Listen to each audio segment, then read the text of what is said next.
صدوره للمشركين الملك وجعلنا الدار العلوم وجعلنا وجه بمشايخنا من معاهد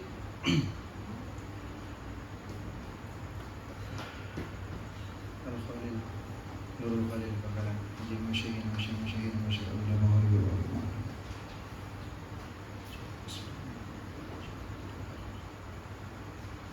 الفاتحة. أعوذ بالله من الشيطان الرجيم. بسم الله الرحمن الرحيم. الحمد لله رب العالمين الرحمن الرحيم مالك يوم الدين إياك نعبد وإياك نستعين اهدنا الصراط المستقيم صراط الذين أنعمت عليهم غير المغضوب عليهم ولا الضالين. Semangat ya. Ya, soalnya kita akan belajar dan kita akan membahas tentang dalil yang terkuat nomor 2 yaitu hadis. Yang pertama adalah Al-Quran, yang kedua hadis, yang ketiga ijma, dan yang keempat adalah qiyas. Jadi sudah kita ketahui bersama. Jadi yang pertama memang betul kita harus semangat karena memang ini adalah membahas tentang dalil yang kuat nomor 2. Kemudian alasan kita yang kedua adalah kita sedang membahas Rasulullah. Kita sedang membahas tentang percakapan Rasulullah, kita akan membahas tentang perilaku Rasulullah, kita akan membahas takrir dari Rasulullah yang semuanya adalah aku. Bedanya agama Islam dengan agama-agama dahulu adalah yaitu pengambilan dalilnya. Al-Quran dari dulu sampai sekarang tidak ada yang bisa merubah. Dan bahkan semakin majunya pendidikan, semakin majunya teknologi, semakin majunya ilmu pengetahuan. Ilmu Yunani sudah diserap oleh umat Islam, kemudian ilmu Islam juga diserap oleh para orientalis. Namun masih belum ada yang bisa menandingi Al-Quran dari segi sastranya, dari segi keajaibannya, dari segi semua hal. Itu adalah ijaz Al-Quran dan itu adalah tantangan dan itu memang Allah menantang semua orang. Yaitu bisuratim mithlih. Pertama dalam Al-Quran itu sama Allah ditantang 3 surah. Kemudian gak mampu 1 surah saja. Terus seperti itu. Jadi ada 4 tingkatan. Yang nanti awalnya berapa surat, kemudian awalnya 1 Al-Quran, kemudian beberapa surat, kemudian menjadi 1 surat. 1 surat pun tidak ada yang bisa mengalahkan keindahan Al-Quran. Bahkan 1 surah itu kan cuma kadang 3 ayat. Inna a'tainakal kautsar fasholli lirabbika wanhar inna syani'aka huwal abtar. Jadi 3 surah itu sampai sekarang, sampai detik ini, bahkan semua ilmu sudah maju, masih belum ada yang menentang Al-Quran. Jadi apa yang harus kita ragukan? Kemudian Islam juga membahas tentang dalil, yaitu hadis Nabi Muhammad SAW.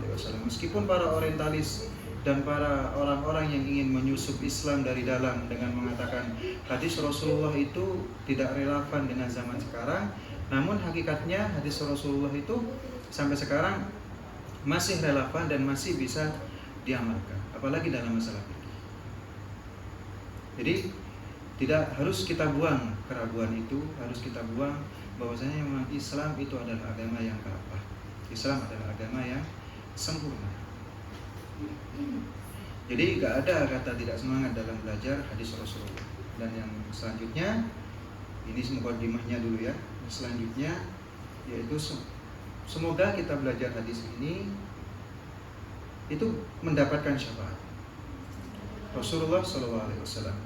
Yauma la dhillah illa dhilluh. Suatu saat nanti di padang mahsyar tidak ada yang menaungi kita dari panas kecuali syafaat Nabi Muhammad SAW. Jadi ayo kita resonansi diri kita hubungkan kembali hati kita, buang yang kotor-kotor dulu, buang semua hal yang tidak patut dipikirkan.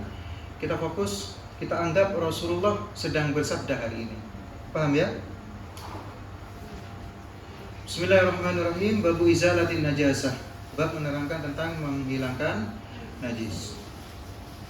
An Anas bin Malik radhiyallahu anhu qala, dari sahabat Anas bin Malik radhiyallahu anhu qala, su'ila Rasulullah sallallahu alaihi wasallam, su'ila ditanya Rasulullah sallallahu alaihi wasallam, siapa Rasulullah sallallahu alaihi wasallam, anil khamri, tentang khamr, tuttakhadu, yang dijadikan apa khamr tersebut, khallan, cuka. Bahasa Indonesianya khallan itu cuka itu apa? Kalau bahasa Madura itu cokah. Kalau bahasa Indonesia cuka ya. Khamr yang dipanaskan itu kan cuka. Yang biasanya dijual di pinggir jalan itu. Faqalah, maka Rasulullah bersabda, la yajuzu. Akhrajahu Muslim, mentakhrij pada hadis tersebut Muslim, siapa? Imam Muslim. Waqalah, dan Imam Muslim berkata, hasanun sahih, hadis ini adalah hasan sahih. Jadi telah kita bahas sebelumnya, mungkin ada teman-teman yang sudah lupa. Sayyidina Anas bin Malik adalah salah satu sahabat Rasulullah SAW, adalah salah satu khadimu Rasulullah SAW. Kaulah, bahasa Maduranya kabula. Bahasa Indonesianya apa? Abdi ya, anggaplah abdi gitu ya. Jadi semua orang di zaman Rasulullah SAW, para sahabatnya itu, mereka Islamnya sangat kuat, keimanannya sangat kuat. Meskipun mereka disakiti, mereka terus mengembangkan Islam, mereka terus mensyiarkan Islam.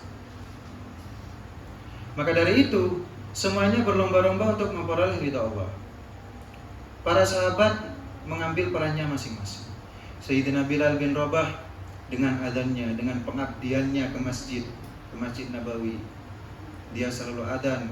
Kemudian Sayyidina Ali bin Abi Thalib, beliau juga berperang, beliau juga mengorbankan hartanya, beliau juga menjadi babul ilmi. Sayyidina Utsman bin Affan, setiap peperangan tidak mungkin Sayyidina Utsman bin Affan tidak menyumbangkan harta yang banyak.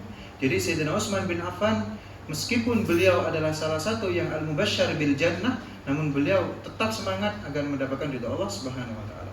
Kemudian Sayyidina Umar bin Khattab, beliau berjuang dengan kekuatannya. Sebelum menjadi khalifah, sebelum Sayyidina Umar bin Khattab masuk Islam, Islam itu masih sembunyi-sembunyi. Namun ketika Sayyidina Umar bin Khattab masuk Islam, maka langsung terang-terangan Sayyidina Umar bin Khattab menerangkan bahwa saya masuk Islam. Kemudian Sayyidina Umar bin Khattab matur kepada Rasulullah, ya Rasulullah, ini adalah agama yang bagus, ini adalah agama yang benar. Kenapa kita harus sembunyi-sembunyi? Dengan kekuatan Sayyidina Umar, dia berani menantang 10 orang untuk bertarung. Siapa yang menginjak agama Allah, Sayyidina Umar berani untuk bertarung.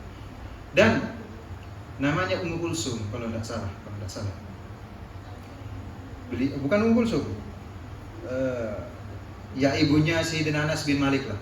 Ibunya Sayyidina Anas bin Malik itu, dia tidak punya harta, dia tidak punya apa-apa.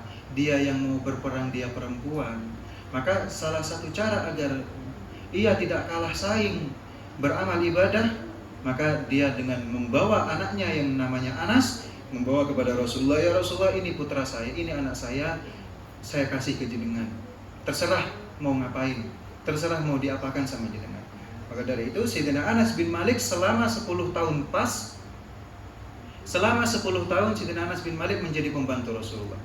Maka dari itu, karena menjadi pembantu Rasulullah, di dalam sebuah riwayat Sayyidina Anas bin Malik, dia itu tidak bersama Rasulullah kecuali 2 hal sudah saya terangkan. Yang pertama, ketika Rasulullah sedang bersama istrinya, para istri Rasulullah. Dan yang kedua, ketika Rasulullah berada di kamar mandi. Jadi seperti itu. Dan pada akhirnya 10 tahun Rasulullah wafat, Sayyidina Anas bin Malik jadi wong bahasa Jawanya. Didoakan oleh Rasulullah, pengabdiannya yang luar biasa kepada Rasulullah. Maka Sayyidina Anas bin Malik menjadi orang yang soleh, umurnya panjang sekitar 99 tahun. Sayyidina Anas bin Malik meninggalkan harta yang banyak. Sayyidina Anas bin Malik meninggalkan keturunan yang soleh-soleh. Itu berkat doa Nabi Muhammad SAW. Maka itu yang sekarang dipraktekkan oleh kiai-kiai dan santri-santri di Indonesia. Banyak kan santri-santri menjadi kabul, menjadi abdinya kiai dalam, menjadi abdinya nyai. Karena itu yang mereka inginkan. Ini dalilnya. Sayyidina Anas bin Malik. Dan Sayyidina Anas bin Malik itu meriwayatkan sekitar 20 lebih hadis. Jadi Kita coba praktekkan ini. Kalau kita mungkin sudah berada di luar, suatu saat nanti anak cucu kita usahakan ada pengabdian ke pesantren. Saya sendiri pengabdi di pesantren sekitar 3 tahunan. Jadi guru ya. Usahakan nanti anak cucu kita juga adalah pengabdiannya ke pesantren yang akan kita tuju kelak. Anas bin Malik radhiyallahu anhu ini bercerita bahwasanya Rasulullah ditanya tentang sebuah khamr. Apa yang dinamakan khamr dalam tafsir Ayatul Ahkam, innamal khamru wal maisir, ketika menafsirkan al-khamru di sana yaitu yang dimaksud khamr dalam tafsir Ayatul Ahkam yang dikarang Syekh Ali As-Sobuni itu mengatakan khamr adalah sesuatu yang memabukkan. Jadi semua sesuatu yang memabukkan itu adalah khamr. Kalau kalian tahu dan jangan dipraktekkan ya, kalau kalian minum bodrek 7 apa itu namanya? 7 saset, kalian mabuk. Maka jangan. Jadi itu bisa dikatakan khamr. Intinya semua yang memabukkan itu dinamakan khamr. Sekarang ada yang lebih berbahaya kan dari sebuah khamr, yaitu narkoba. Narkoba juga dikatakan sebagai khamr karena memabukkan. Jadi sekarang pembahasannya bagaimana ketika Rasulullah ditanya tentang khamr ketika dijadikan sebuah cuka, maka itu jawaban Rasulullah adalah tidak boleh. Maksudnya tidak boleh gimana? Tidak boleh dimakan, tidak boleh diapa-apain. Paham? Dan di sini ada beberapa pendapat ulama. Seperti yang saya terangkan sebelumnya, bahwasanya kalau kita berbicara tentang hadis, kita tidak boleh semena-mena mengambil hukum dari satu hadis saja. Harus mengambil hukum dan harus digabungkan dengan hadis yang lain. Yang kemarin sudah ada tentang masalah masalah itu makan menggunakan wadahnya orang musyrik. Hadis yang nomor 19 itu mengatakan tidak boleh. Namun hadis yang ke-20 Rasulullah melakukan mandi atau menggunakan air menggunakan wadahnya orang ahlu kitab, orang musyrik. Maka itu namanya al-jam'u. Ketika ada dua hadis yang bertentangan atau Al-Qur'an bertentangan dengan hadis bertentangan dengan hadis, Al-Qur'an bertentangan dengan Al-Qur'an secara zahir, maka itu ada 4 cara. Cara yang pertama al-jam'u baina riwayatain. Mengkompromikan antara dua dalil yang bermasalah. Yang kedua, kalau tidak bisa dijam'un maka ditarjih. Paham? Jadi saya ulangi, ketika ada dua hadis yang bertentangan secara zahir atau Al-Qur'an bertentangan dengan hadis, maksudnya bertentangan itu pemahamannya ya. Ketika hadis itu bertentangan dengan Al-Qur'an bertentangan dengan Al-Qur'an yang lain secara zahir, padahal sebetulnya tidak bertentangan. Maka ada 4 cara. Cara yang pertama ada al-jam'u, yaitu mengkompromikan antara dua hal yang bertentangan tersebut, dan yang kedua yaitu at-tarjih. Yang kedua adalah at-tarjih. Yang ketiga keempat nanti minggu datang. Jadi kita fokus dua dulu. Yang pertama adalah al-jam'u, yang kedua adalah tarjih. Nah sekarang di dalam hadis yang nomor 22 ini ada hadis lain, ada dalil lain yang mengatakan yang menjadikan keumuman yang ada di sini itu menjadi tidak umum lagi, ditakhsis istilahnya. Jadi di sini menurut Imam Syafi'i, menurut Ashab Syafi'i di sini diterangkan oleh di kitab Ibanatul Ahkam, itu diterangkan bahwasanya kalau Imam Syafi'i itu memperbolehkan.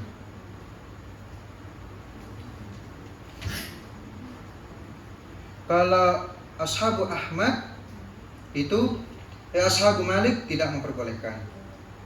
Jadi tinggal pilih. Kalau masalah fikih saya ulangi lagi, kita jangan semena-mena langsung ambil satu hadis. Harus ada hadis yang lain. Lebih mudahnya kita taklid saja.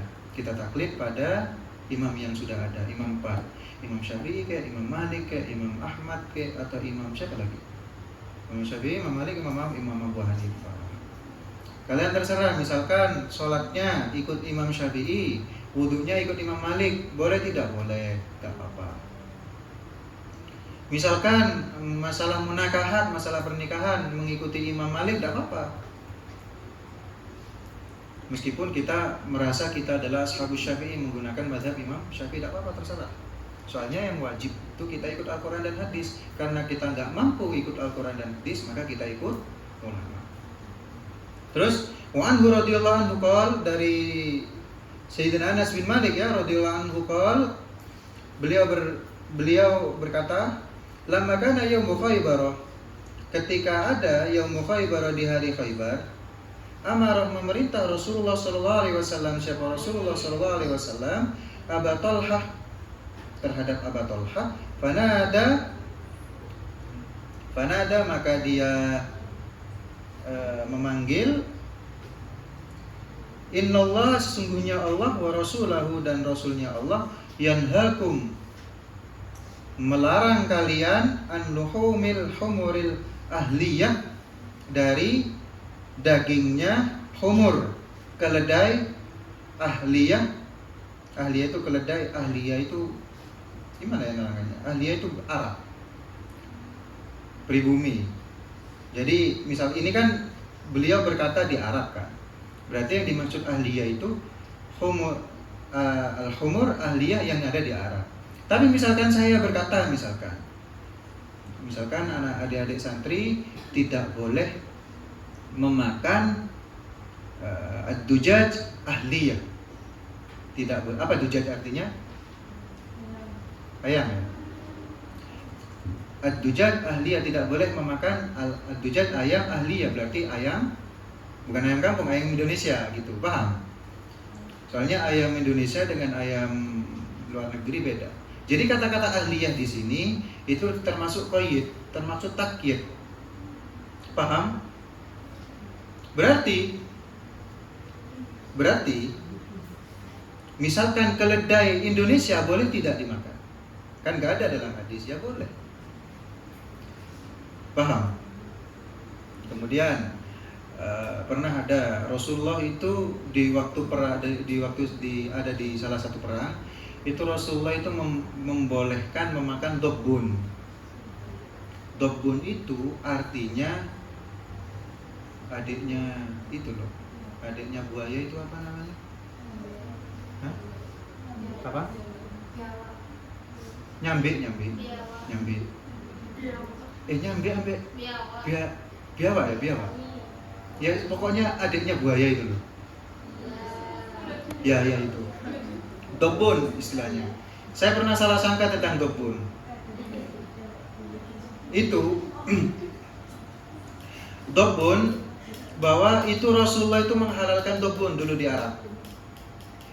Boleh memakan dobbun. Dobbun itu ya biawak lah. Bukan biawak. Bukan. Intinya adiknya buaya itu loh. Ya itulah ya. Nyambe. Ya itu. Oh iya kan?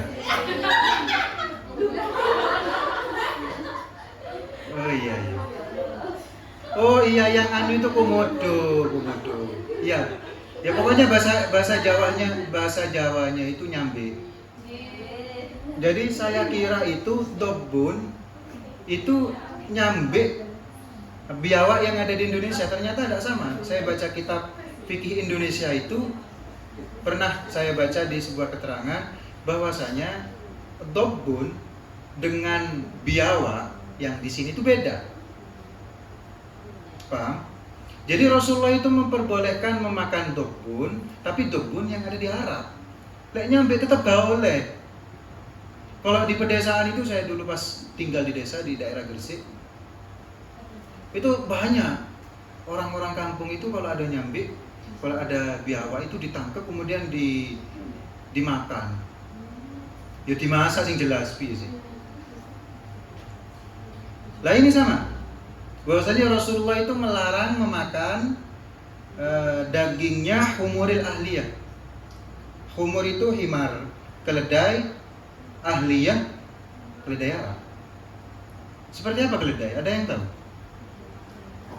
Semoga cepat tahu ya dengan cara berangkat ke Mekah. Tapi hadis di sini biar kita tidak salah paham, meskipun hadis di sini muttafaq alaih, coba ada yang ingat apa yang dinamakan muttafaq alaih?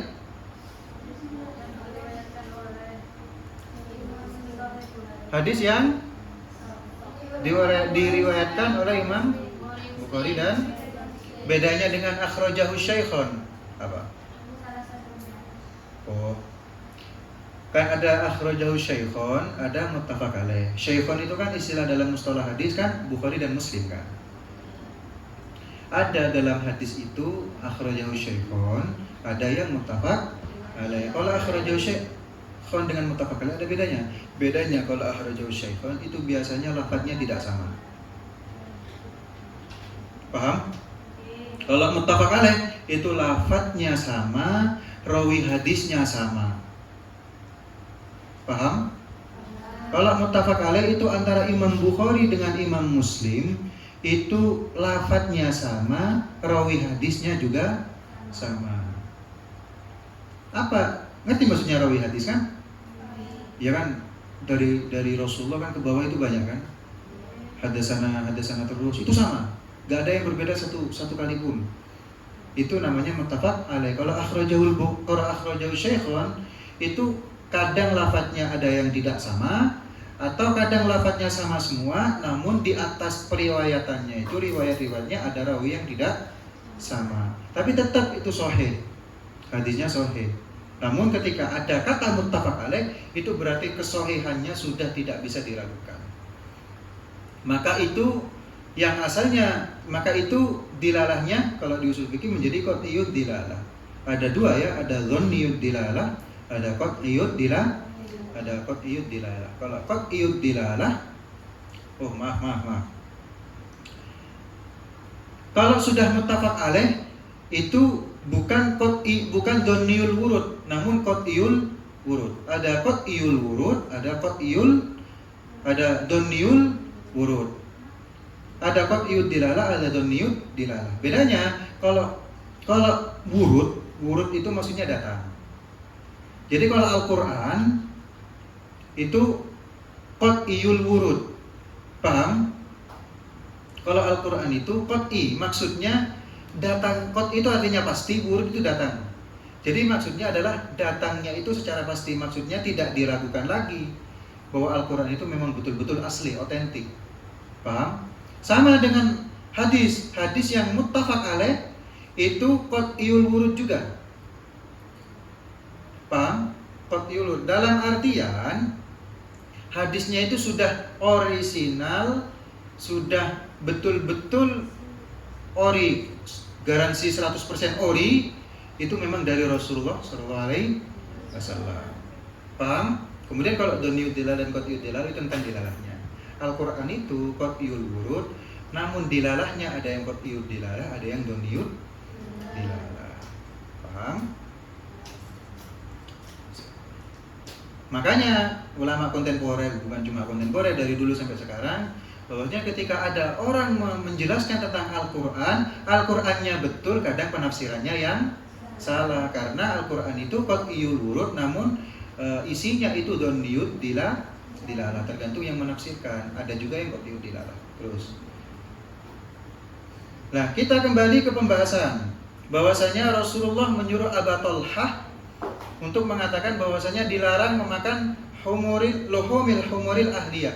Dilarang memakan dagingnya humuril ahliyah. Keledai Arab. Namun di sini menurut para ulama itu dinasah. Dalam artian ada hadis lain yang menerangkan bahwasanya memakan keledai itu tidak apa-apa. Paham ya? Kita ikut itu sajalah. Terus An Amr ibn al-Kharijah radhiyallahu anhu qala khatabana Rasulullah sallallahu alaihi wasallam, berkhutbah kepada kami Rasulullah sallallahu alaihi wasallam. Siapa Rasulullah sallallahu alaihi wasallam? Rasulullah sallallahu alaihi wasallam. Ketika kalian mendengar Rasulullah, seberapa bergetar hati kalian? Kalau tidak ada getaran, cepat taubatlah. Khatabana Rasulullah sallallahu alaihi wasallam, berkhutbah pada kami Rasulullah sallallahu alaihi wasallam di Mina pada saat ada di Mina. Wa huwa ala rahilatihi, dan sedangkan Rasulullah sedang berada di tunggangan kudanya, di tunggangan untanya. Wa huwa, dan adapun Rasulullah ala rahilatihi, sedang berada dalam rahilatihi, tunggangannya. Kalau di sini makna ijmali diterangkan rahilatihi ini adalah unta, sedang menaiki unta. Walu abuha, dan adapun air liurnya, air liur unta itu yasilu, yaitu mengalir ala katifi, atas pundak saya. Jadi saya ulangi lagi, kita melihat di sini, kita bayangkan di waktu itu ya, ketika Rasulullah SAW sedang berkhutbah, itu ada seorang sahabat yang namanya Amr bin Kharijah, itu sedang ada di bawah tunggangan Rasulullah. Ngapain? Menjaga Rasulullah, ingin dekat dengan Rasulullah. Maka dari itu mujalatus sholihin, kata ulama, mujalatus sholihin tatanazzalu bihi rahmah, dengan bersama mendekat dengan orang soleh, gak usah berbicara dengan orang soleh itu, gak usah berbicara tentang intinya yang penting dekat, maka akan tatanazzalur rahmah, maka Allah akan menurunkan rahmah. Paham?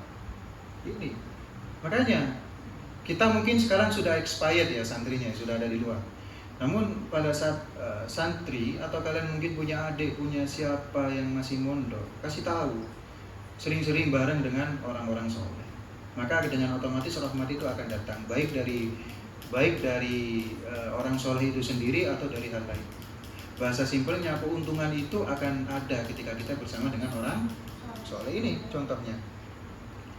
Terus akhrajahu Ahmad wa Tirmidzi wa sahhahu, ditakhrij oleh Imam Ahmad wa Tirmidzi wa sahhahu, dan ditashih oleh Imam At-Tirmidzi.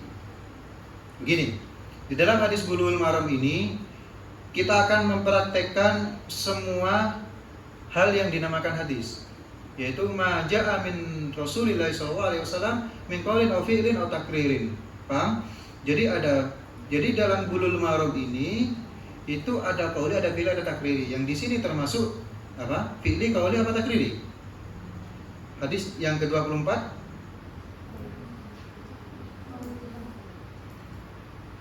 takriri. Rasulullah itu diutus untuk apa? Ada yang tahu?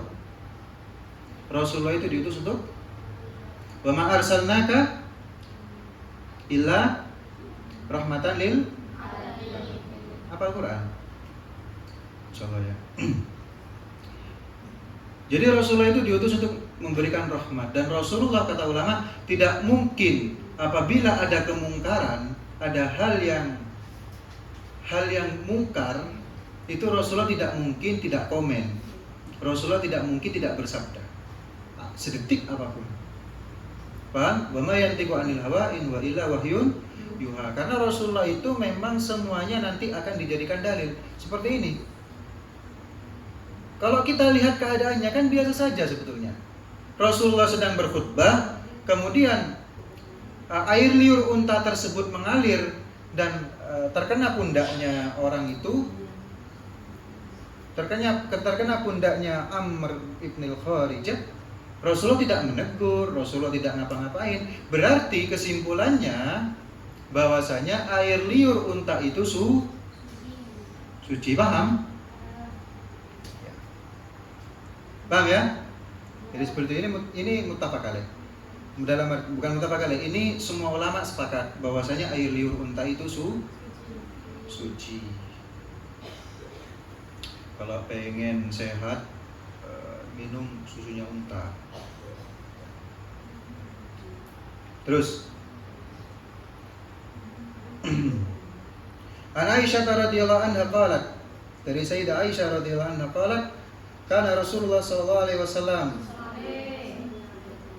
karena ada Rasulullah sallallahu alaihi wasallam, siapa Rasulullah sallallahu alaihi wasallam, yaghsilu, yaitu membasuh, siapa Rasulullah, al-maniyah, pada mani, thumma, kemudian yakhruju, Rasulullah keluar, ila sholati, menuju untuk sholat, bidzalika sobi, dalam menggunakan tidak dikasaubi menggunakan pakaian itu.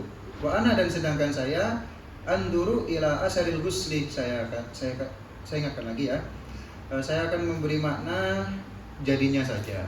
Kalau mana perlafaz insyaallah kalian sudah punya pengalaman dulu di pondok. Wa ana anduru ila asaril ghusli, muttafaq alaih.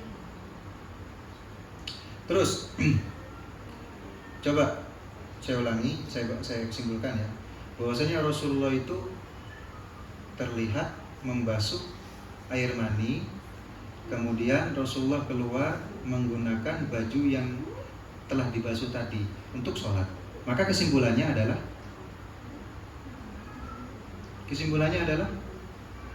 air mani itu tidak najis.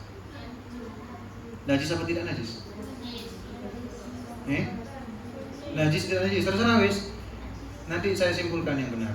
Najis ya. Kenapa najis? Karena dibasuh. Betul, masuk akal. Bagus.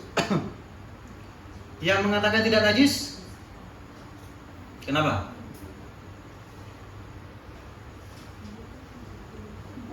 Ya, lihat ya. Rasulullah, Sayyidah Aisyah melihat bahwa Rasulullah itu membasuh mani ya. Rasul, coba difokuskan. Bukan fokus ke saya, fokus ke ilmunya. Difokuskan.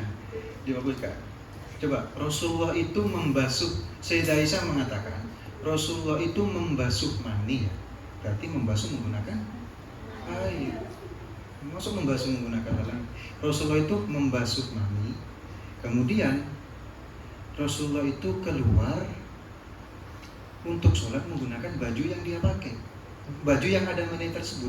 Wa ana anduru ila asaril ghusli, itu kata Sayyidah Aisyah, dan saya melihat ila asaril ghusli, pada asaril ghusli. Apa asaril ghusli artinya? Sisa basuhan. Berarti suci. Ya sarung, mungkin gamis ya. Yang dipakai Rasulullah jelas suci. Sudah jelas, soalnya ini ada hadisnya.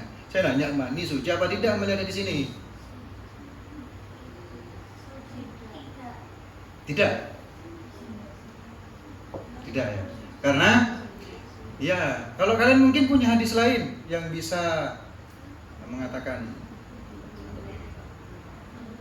Maka dari itu, ini yang saya maksud, bahwasanya hadis itu muttafaq alaih kan? Berarti qat'iyul wurud, namun dilalahnya dhaniyud dilalah. Ngerti kan bedanya qat'iyul wurud, dhaniyul wurud? Qat'iyud dilalah, dhaniyud dilalah, ngerti kan bedanya kan? Ngerti kan ya? Aduh. Ngerti kan?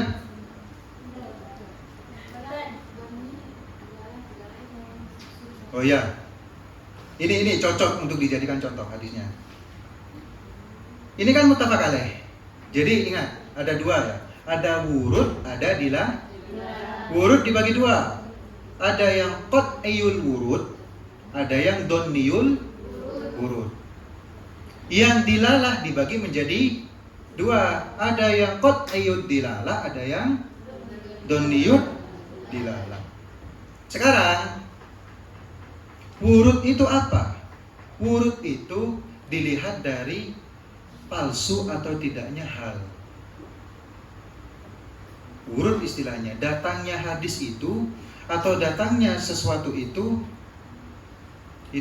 pasti apa tidak. Kalau sudah qat'iyul wurud berarti pasti valid A1. Paham? Itu kalau wurud. Jadi wurud itu melihat dari sisi orisinalitas dari sebuah hadis atau Al-Quran atau perkataan orang lain. Misalkan tentang tentang mungkin kalau di kampus tentang batas ujian akhir misalkan. Ada yang mengatakan akhir bulan, ada yang mengatakan pertengahan bulan. Lah itu wurudnya dari mana? Datangnya berita itu dari mana? Kalau datangnya dari sang pemangku kampus, misalkan yang mengatakan akhir bulan itu sang pemangku kampus, rektor misalkan, atau istilahnya direktur misalkan, maka itu qat'iyul wurud, soalnya sudah pasti benar. Paham? Tapi yang mengatakan, misalkan yang mengatakan cuma mahasiswa biasa misalkan. Meskipun mahasiswa itu rajin, meskipun mahasiswa itu kenalan dekatnya Pak Rektor misalkan, itu tetap kalau dalam Islam dinamakan Donniyul Wurud. Paham? Itu kalau ya. Tapi kalau dalam hadis atau Al-Quran tidak bisa digitukan. Intinya. Kalau urut itu dilihat dari orisinalitasnya. Paham? Kalau hadis sudah muttafaq alaih berarti pasti datang dari Rasulullah. Kalau Al-Quran gak usah ditanyakan lagi, pasti qat'iyul urut. Nah sekarang kita bahas dilalah. Apa dilalah? Dilalah itu hal yang menunjukkan. Ada qat'iyud dilalah, ada donniyud dilalah. Contoh yang qat'iyud dilalah yang mudah saja ya. Allah itu siapa? Tuhan. Itu qat'iyud dilalah. Soalnya nggak ada lagi kan? Allah itu siapa lagi? Paham? Berarti Allah itu maknanya qat'i. Jadi kalau dilalah itu kembali pada makna yang terkandung. Paham? Jadi kalau dilalah itu melihat dari makna yang dikandung. Contoh kalau Allah itu sudah jelas qat'iyud dilalah karena makna yang dikandung adalah Allah. Meskipun orang Kristen yang mengatakan itu yang dimaksud orang Kristen sekalipun Allah itu ya Allah itu. Bedanya kalau orang Kristen menyebutkan Allah punya anak seperti itu. Kalau kita kan enggak. Namun sama tetap Allah itu ya Allah itu. Berarti kalau dilalah itu mengambil dari maknanya. Jadi makna itu ada dua, ada yang sudah pasti, ada yang doni.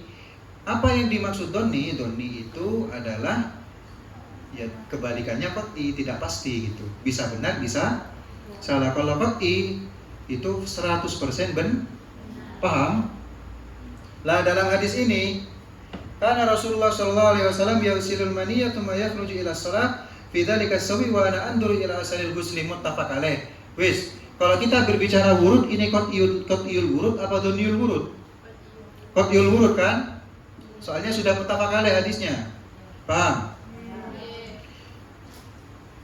Sekarang kalau dilalah. Lah dilalah ini kalau kita dilalah berarti makna. Makna yang terkandung dalam hadis ini itu masih donni. Maka dari itu ulama beda pendapat. Ada ulama yang mengatakan mengambil hadis ini mani itu pada dasar. Kalau hadis ini saja itu mengatakan mani najis karena harus dibasuh. Ngapain ayo kalau nggak dibasuh? Seperti itu.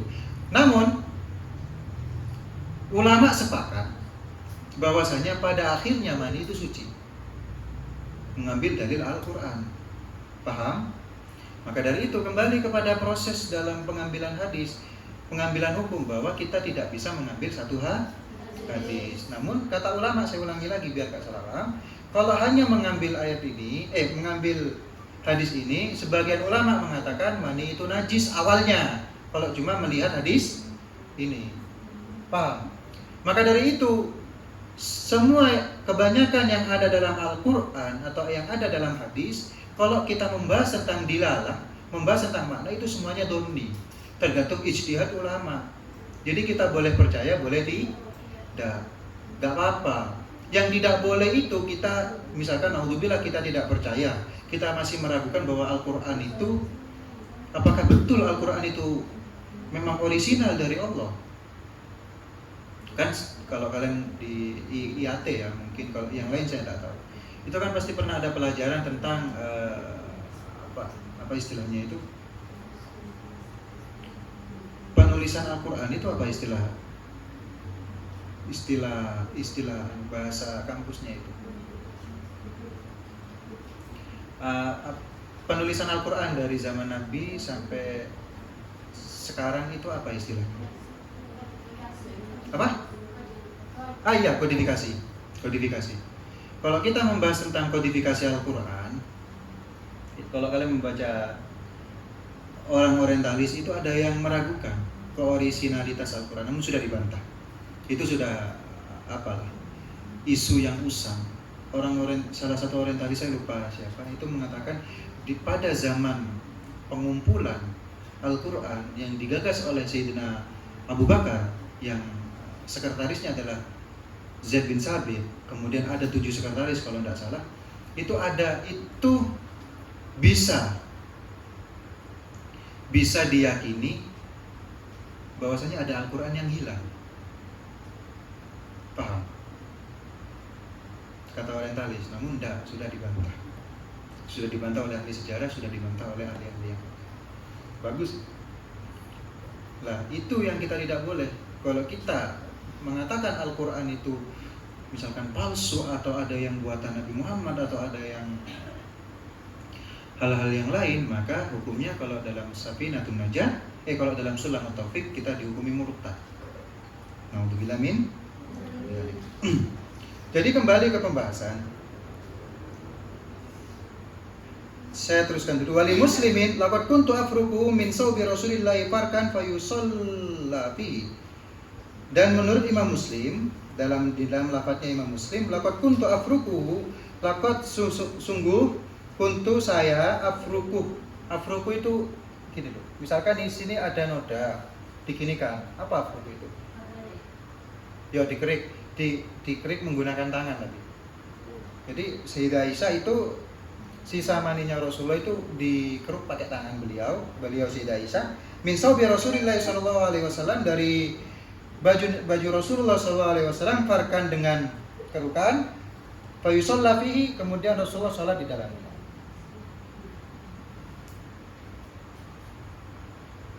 Jadi di sini melihat dari hadis di sini menunjukkan bahwasanya Rasulullah itu keluar sholat menggunakan baju yang ada sisa maninya, namun harus dibasuh. Sekarang masalahnya membasuh, misalkan ada air mani, ini kita pakai otak dulu.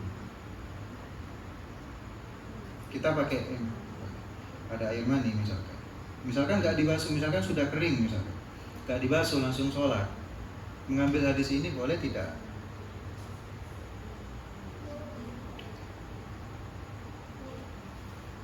Gak boleh ya, karena Rasulullah membasuh, ya kan? Namun ya kalau hanya kita melihat dohirnya saja, maka itu tidak boleh, karena Rasulullah itu karena baju yang ada air maninya sama Rasulullah itu dibasuh, maka tidak boleh kalau kita sholat tanpa dibasuh. Paham? Karena bisa seperti ini. Itu kalau kita secara dohir. Kalau istimbat hukum nggak boleh. Saya ulangi lagi, kita tidak bisa mengambil dohirnya saja.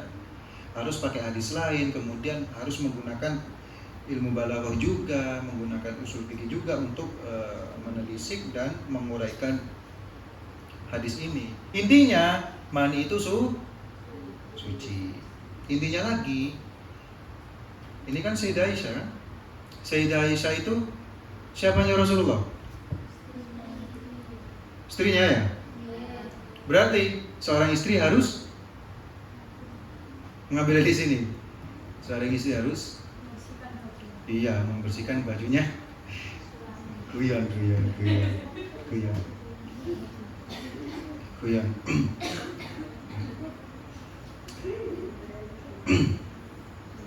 Kalau kalian baca kitab tentang Adamul Binidhamil Usrah, karya-karyanya Imam Al-Buti, bagus itu. Bagaimana cara membangun bahtera rumah tangga yang luar biasa. Saya lupa. Pokoknya saya ingat Binidhamil Usrah gitu. Bahwasanya ya, seorang perempuan itu pada dasarnya tidak diwajibkan ngapa-ngapain. Tidak diwajibkan tidak diwajibkan memasak, tidak diwajibkan mencuci baju, bahkan tidak diwajibkan bekerja, tidak diwajibkan apapun. Namun yang diwajibkan adalah melayani suami. Ya lek sing lanang njaluk mangan, yo masak rek. Paham? Ya seperti itu. Enggak, maksudnya kita dudukkan masalahnya dulu. Dalam Islam, perempuan itu sebetulnya tidak diwajibkan ngapa-ngapain. Cuma yang diwajibkan itu melayani suami. Ya, bagus. Paham maksud saya? Ya jadi suatu saat nanti kalau kalian itu mendapatkan suami yang misalkan effortnya tinggi ke kalian, tinggal rebahan saja wis. Misalkan sampean gak dingongkon masak misalnya, gak wajib, paham? Gak wajib, ngerti? Misalnya suami ini sugih luar biasa, wedi tangani bojone kena kompor misalnya, takut kepanasan kena asapnya masak, dia gak usah masak, tuku aja. Maka dari itu kita harus tahu pada dasarnya kewajiban istri satu melayani suami. Jadi kalau kalian suatu saat nanti itu seperti yang saya katakan barusan, tidak wajib, paham? Ya tidak wajib ya. Yang wajib cuma satu. Kebalikannya rek, misalnya awakmu duwe bojo sing ngomong masak, ngomong umbah-umbah, ngomong ngene, ngomong cit-cit, ayo dek melok aku kerja dodol sate misalnya. Ya kudu gelem rek. Paham? Karena kewajiban seorang istri adalah wes teruskan. Tinggal 10 menit. Tahu ya ilmunya ya? Ya. Enak kon amin rek. Menurut seperti itu. Sadar diri, Bos.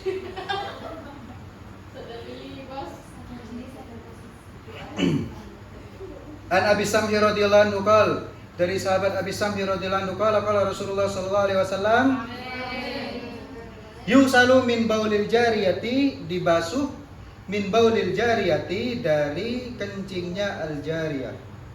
Al jariyah itu seorang perempuan, anak perempuan yang baru lahir. Al jariyah itu anak perempuan yang baru lahir. Wa yurashu min baulil gulam, dan di yurashu itu bedanya yusalu dengan yurashu ya. Kalau yusalu itu disiram, disiram. Kalau yurashu cuma hanya dikenakan air. Ya, misalnya banyu. Terus gini aja, berarti gak harus disiram. Tapi kalau yusalu harus disiram dan airnya itu mengalir. Paham? Itu yusalu. Kalau yurasul yang penting kena air, gak harus ngalir. Paham?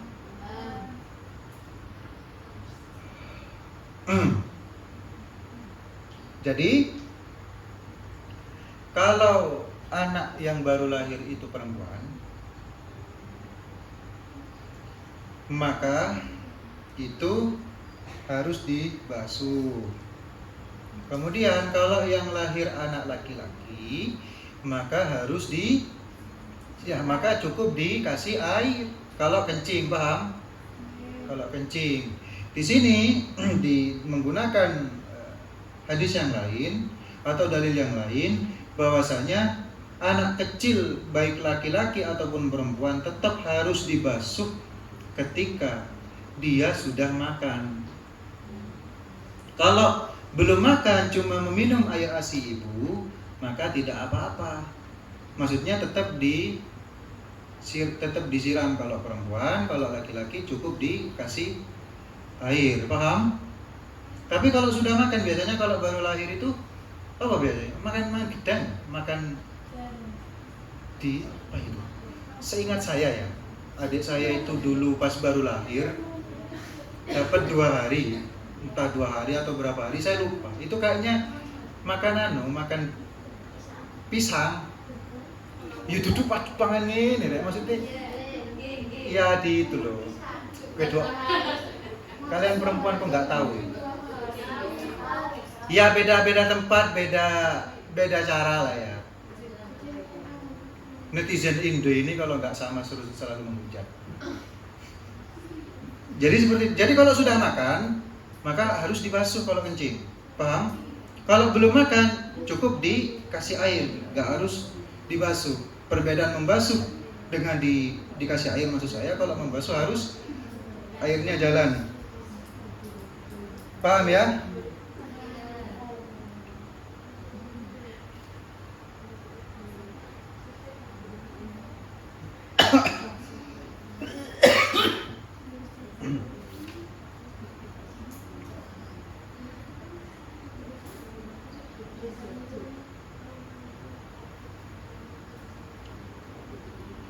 Terus udah, bukan udah. Ada pertanyaan?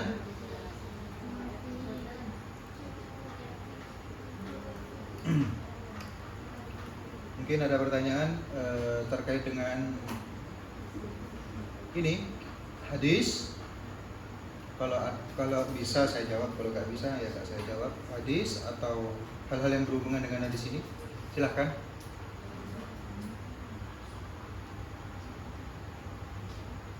Atau tentang fikih secara umum.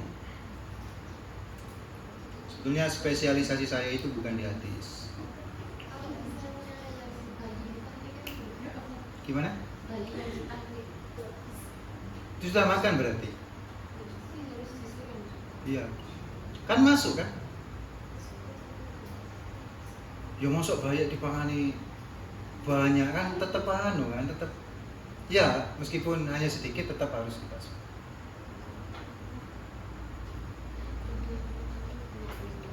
Ada pertanyaan lain?